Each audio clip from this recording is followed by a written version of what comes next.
Hello friends, good morning. मैं आरती official में आपका स्वागत है। आज मैं कैलाश चंद्रा ट्रांसक्रिप्शन नंबर 8 आपको डिक्टेट करने जा रही हूँ at the speed of 100 WPM। तब तक आप जल्दी से वीडियो को लाइक कर दो, चैनल को सब्सक्राइब कर दो। लिखने के बाद अच्छा लगे तो दोस्तों के साथ शेयर करना, और ना अच्छा लगे तो कमेंट करके बताना कि क्या क्या इम्प्रूवमेंट होना चाहिए ताकि मैं इम्प्रूव कर सकूँ। Okay, ready? 5 second, start. In conclusion, I would like to say a word in regard to employment with which I have been dealing so far. According to the figures supplied, the number of displaced persons from Bangladesh employed through employment exchanges is only 37,000. This is very meager compared with their total number, which comes to 32 lakhs according to the official figures. This is with regard to Bangladesh refugees.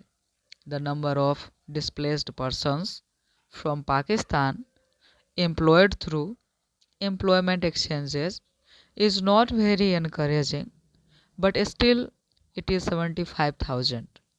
I would urge upon the Honorable Minister to take this into consideration and see that something is done to find employment for these people.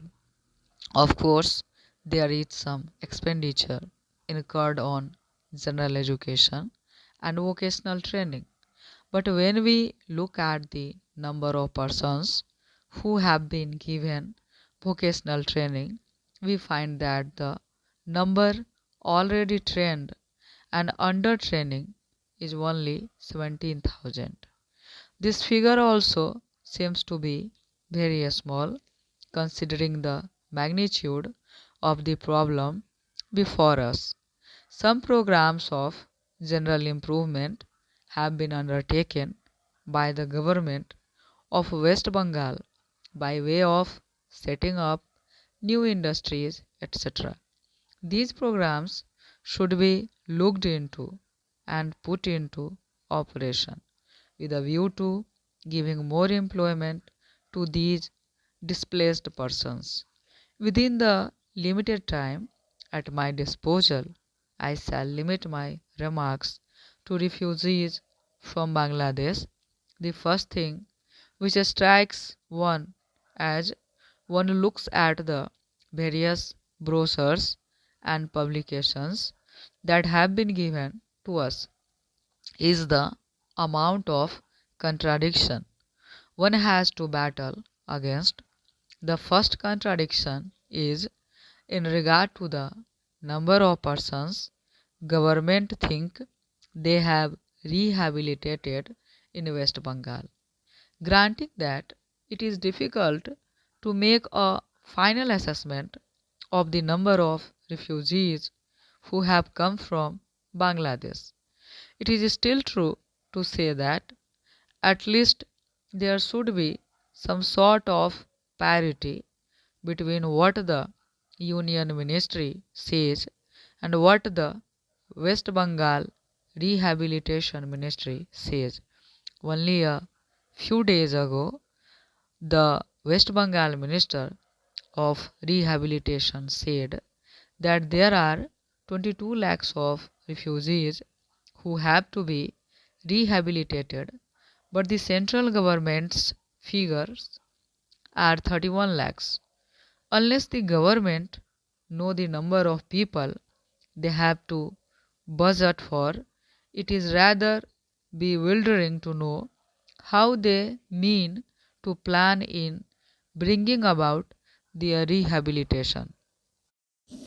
As a matter of fact, many other sources believe that the figure is far higher, but in any case, there should be some parity and some idea as to the extent of the rehabilitation problem which still remains before the people of West Bengal. The other contradiction is this: on the one hand, Srimati Renuka Ray says that in the near future they will be making a successful completion of the work of economic rehabilitation of refugees in that state. But only last year, Sri A.P. Jain said that as yet the problem of the displaced persons from Bangladesh was a matter which was giving some concern. I really do not understand why, in spite of Sri A.P. Jain recognizing that the problem is still quite serious, Srimati Renuka Ray should have made such a statement.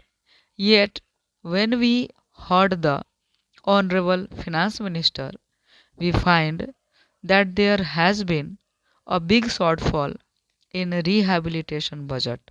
I think that if the fact finding committee's report had been published, the assessment that we have rehabilitated about 50% of the people of Bangladesh who came over as displaced persons would have become quite clear in regard to its incorrectness. As a matter of fact, when we went round the campus and colonies in West Bengal, we found that as yet not more than 15% of the people have been rehabilitated in the sense that they are able to eke out their subsistence on the poorest levels. It is not more than 15%. And I think the figures of the fact finding committee are still lower. I think this is something that we have to take very seriously and put our minds to and apply all the resources that we have to find out how we will be able to tackle this problem of rehabilitation. Now, coming to the question of relief, I feel that until we are able to give really proper rehabilitation, we cannot withdraw relief. It is no use arguing whether relief leads to lethargy and moral slackness unless our rehabilitation policies are fruitful. Have we any right to starve the people to death? As a matter of fact, Sri A.P. Jain may know that in West Bengal the incidence of tuberculosis amongst the refugee population is very high. Only a small percentage of them is catered for by the medical relief given by the Directorate of Rehabilitation.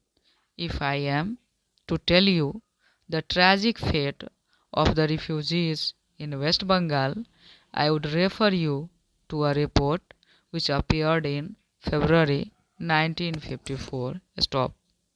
Please like and subscribe. Okay, thank you.